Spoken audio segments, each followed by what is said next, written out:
Brought to you by KR Mangalam University. We provide you the platform to turn your dreams into reality. Give wings to your aspirations with KR Mangalam University.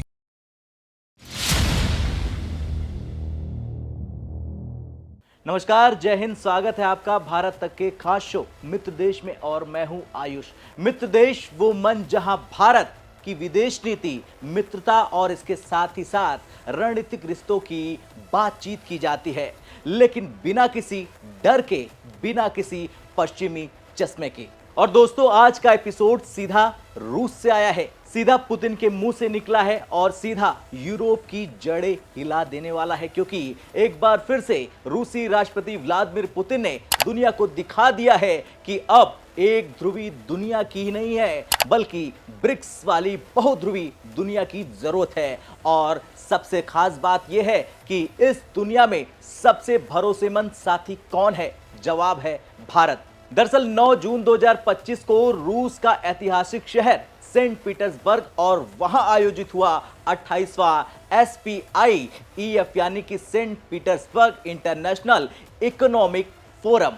दुनिया भर के राजनयिक, कारोबारी, रणनीतिकार और विशेषज्ञ वहां मौजूद, और इस मंच से पुतिन ने जो कहा वो सिर्फ शब्द नहीं थे, वो चेतावनी भी थी, विकल्प भी था और भविष्य की दिशा भी थी। इस साल का थीम था shared values, the foundation of growth in a multipolar world, यानी कि साझा मूल्य, बहुध्रुवी दुनिया के भविष्य। पुतिन ने सबसे पहले यह साफ कर दिया कि अब एक ही ध्रुव से दुनिया नहीं चल सकती है, यानी न अमेरिका से न यूरोप से, और अब दुनिया को ब्रिक्स जैसे समूहों की जरूरत है जहां हर देश बराबरी से आगे बढ़ सके। पुतिन यह कह रहे हैं कि रूस किसी पर अपना कल्चर नहीं थोपता, बल्कि हर देश की संप्रभुता और संस्कृति की इज्जत करता है। अब सोचिए कि किस देश पर पश्चिम हमेशा मानवाधिकार, लोकतंत्र, प्रेस फ्रीडम के नाम पर ज्ञान देता है। भारत पर, रूस पर, ब्राजील पर, यानी कि ब्रिक्स पर। लेकिन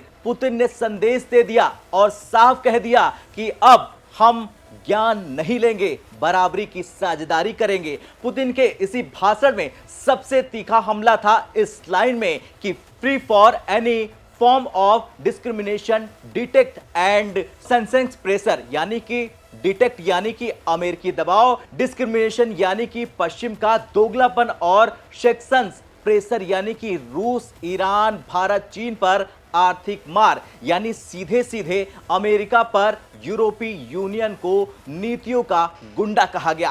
अब देखिए पूरा का पूरा खेल क्या होता है। यूरोप में क्या हो रहा? जर्मनी की अर्थव्यवस्था धीमी पड़ गई है, फ्रांस में किसानों का विद्रोह है, ब्रिटेन में महंगाई की मार है, और अमेरिका की तस्वीर आपके सामने है। भारी बवाल हो रहा वहां। यानी कि जब पश्चिम खुद बिखर चुका है, तब पुतिन ने यह दिखा दिया कि अब G7 ही नहीं, ब्रिक्स की सुनवाई होनी चाहिए। पुतिन ने आगे यह भी कहा कि अपने साझेदारों के साथ, विशेष रूप से ब्रिक्स समूह के भीतर, हम समान और पारस्परिक रूप से लाभकारी अंतर्राष्ट्रीय सहयोग की एक प्रभावी प्रणाली बनाने के लिए पूरी तरह से प्रतिबद्ध है। यानी कि साफ है, पुतिन को भरोसा है ब्रिक्स पर और उसमें भारत पर, और क्यों होना भी, और क्यों ना हो। भारत G20 अध्यक्ष रहा है, भारत रूस का सबसे भरोसेमंद ऊर्जा पार्टनर बना है, और भारत ने कभी रूस को पीठ नहीं दिखाई है, न यूक्रेन वॉर में, न अमेरिका के दबाव में। पुतिन ने SPIEF में खास फोकस दिया है टेक्नोलॉजी और डिजिटल वर्ल्ड पर। अब इसके भी बड़ी वजह है, क्योंकि भारत आज डिजिटल बदलाव का अग्रदूत बन चुका है। यूपीआई से लेन देन, कोविन से वैक्सीन, डिजिलॉकर से पेपरलेस गवर्नेंस, और यही चीज पुतिन ने फोरम में रेखांकित कर दिया है कि अब जो देश डिजिटल है, तकनीकी रूप से पूरी तरह से सक्षम है, वही भविष्य का नेता है, और भारत इस रेस में सबसे आगे है। चलिए अब जानते हैं कि यूरोप को क्यों खल रहा है ब्रिक्स। क्योंकि ब्रिक्स मतलब पश्चिम की मोनोपोली की मौत, डॉलर के साम्राज्य पर सवाल, और भारत जैसे देशों की आवाज में उबाल। और यूरोप चाहता है कि रूस अलग रहे, भारत अलग रहे, चीन अलग रहे, ताकि वो सबको बांटकर राज कर सके। लेकिन अब खेल बदल चुका है। जब पुतिन, मोदी और बाकी ब्रिक्स एक सुर में बोलते हैं तो यूरोप को मिर्ची लगती है। पुतिन की जुबानी भारत की ताकत भी अब ध्यान से सुन लीजिए। जब पश्चिम ये कहने उतर जाता है कि हम लोकतंत्र के रक्षक हैं, तब पुतिन ये कहते हैं कि तब लोकतंत्र क्यों सिर्फ तुम्हारे हिसाब से चलता है। जब पश्चिम कहता है कि रूस गलत है, भारत को दूरी बनानी चाहिए, तब भारत सामने आकर कहता है कि हम दोस्ती में ईमानदार हैं, दबाव में नहीं बिकते हैं। जब व्लादिमीर पुतिन दुनिया को ब्रिक्स की तरफ देखने की सलाह देते हैं, तो जरा अब ध्यान से रुक जाइए, सोचिए कि ये ब्रिक्स क्या है। क्या ये G7 का जवाब है? क्या ये अमेरिका का डर है, या फिर ये एक नया वैश्विक नेतृत्व है जिसमें सबसे आगे है हमारा भारत? इसलिए चलिए जानते हैं कि क्या है ये ब्रिक्स। दरअसल नाम से शुरुआत करते हैं। ब्रिक्स ये शब्द बना है 5 देशों के पहले अक्षर से।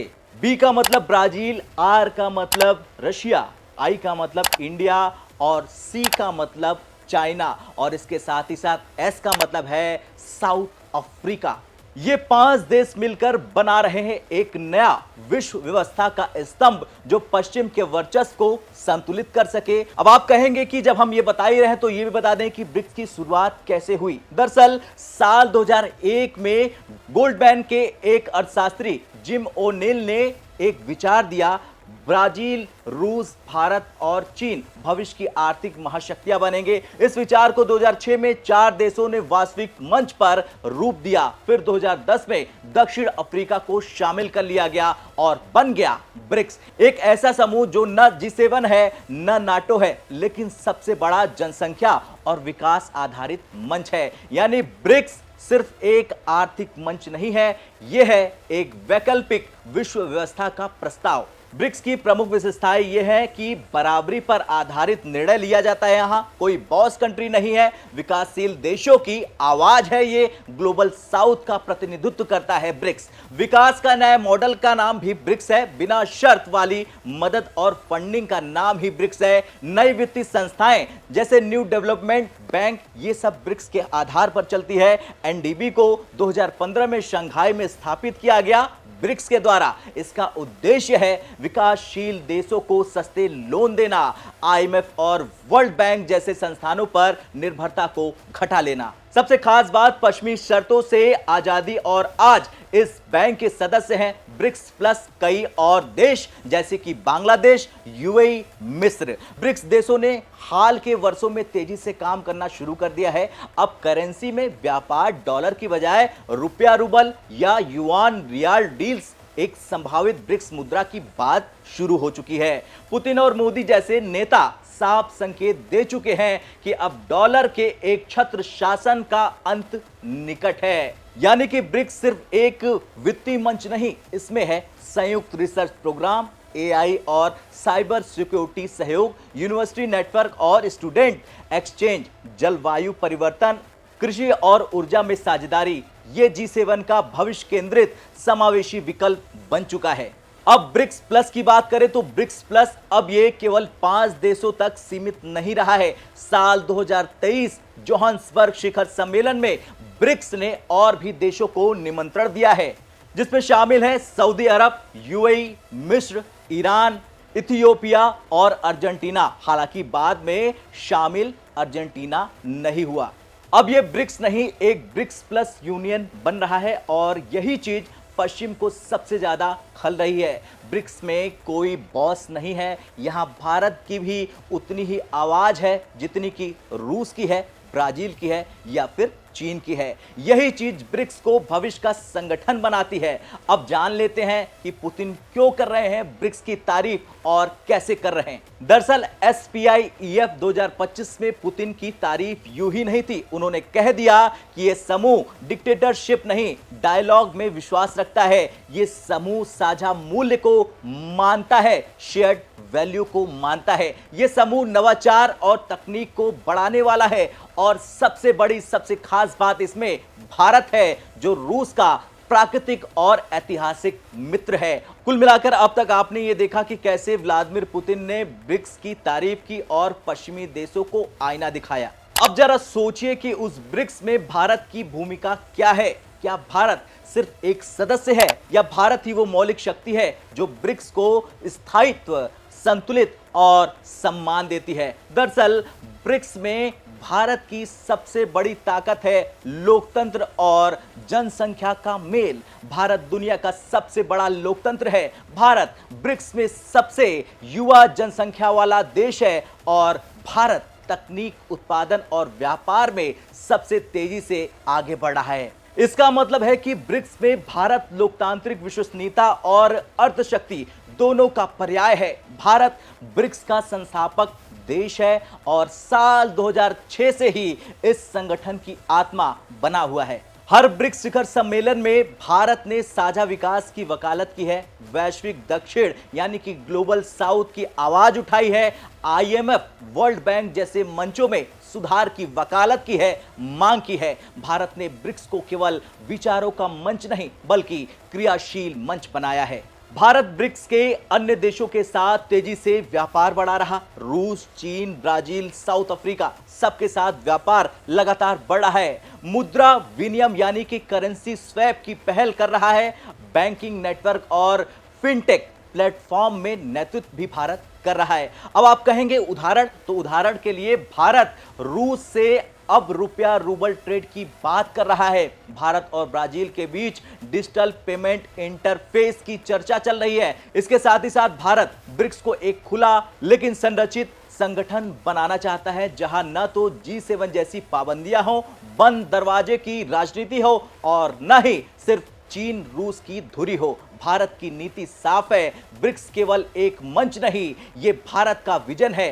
दुनिया में संवाद हो, संप्रभुता हो और सह अस्तित्व हो। और यही कारण है कि पुतिन हो या फिर लूला, ब्राजील के राष्ट्रपति रामाफोसा हो या फिर शी जिनपिंग, सब भारत की संतुलनकारी भूमिका की तारीफ करने से कभी भी पीछे नहीं हटे हैं। भारत ब्रिक्स में लोकतंत्र की आवाज बन चुका है, टेक्नोलॉजी की शक्ति है, डिप्लोमेसी का संतुलन है, साझा विकास का विजन भी है। खैर, पुतिन जब भारत और ब्रिक्स की तारीफ करते हैं तो वो सिर्फ सहयोग नहीं, नेतृत्व को सलाम करते हैं। हमने आपको पुतिन का बयान, ब्रिक्स में भारत की भूमिका और भारत रूस की दोस्ती पर पूरी खबर इस एपिसोड में बताया है। अब आपसे सवाल यह है कि आप भारत रूस की दोस्ती को 100 में से कितना नंबर देंगे? कमेंट में लिखकर जरूर बताएं। मिलते हैं मित्र देश के अगले एपिसोड में, तब तक के लिए जय हिंद, जय भारत।